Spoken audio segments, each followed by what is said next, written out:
आज मित्रांनो आपल्याकडे गावरान 2000 चिक्स आलेले आहेत. जय महाराष्ट्र मित्रांनो, मी आपला सचिन पाटील पुन्हा एकदा स्वागत करतो आपल्या नवीन ब्लॉगवर जनाई ॲग्रो फार्मवर. आज आपल्याकडे प्युअर गावरान चिक्स येणार आहेत.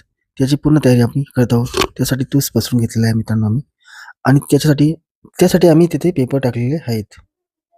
आणि अशा प्रकारे हे आमचे पक्षी येण्यापूर्वीचे आधीचे नियोजन आहे. तसेच पक्षी येण्यासाठी आम्ही त्यांच्यासाठी पाण्याची स्टँड लावून तिथे पाण्याची भांडी भरणार आहोत. तर मित्रांनो तुम्ही बघू शकता आम्ही कशाप्रकारे त्यांची पूर्व तयारी करत आहोत. तसेच या पाण्यामध्ये आम्ही त्यांना गुल पाणी देत असतो. त्यांच्या प्रवासामधला थकवा दूर होण्यासाठी आम्ही त्याच्यामध्ये गुल पाणी देत असतोय. अशा प्रकारे आमची पूर्ण तयारी झालेली आहे आणि रात्रीचे 11 वाजलेत आणि आम्ही चिक्स आताच खाली करून घेतले आहेत. तर मित्रांनो तुम्ही पाहू शकता आमचे 4 कप्पे आहेत. प्रत्येक कप्प्यामध्ये आम्ही 5-5चे प्रमाणे पक्षी टाकलेले आहोत. अशा प्रकारे हे पूर्ण 2000 चिक्स आम्ही प्युअर गावरान आमच्या ह्या फार्मवर आता रात्रीचे 11 वाजलेत आणि आलेले आहेत. तसेच मित्रांनो माझे पुढचे नियोजन बघण्यासाठी तुम्ही पुढचे व्हिडिओ नक्की बघा. धन्यवाद.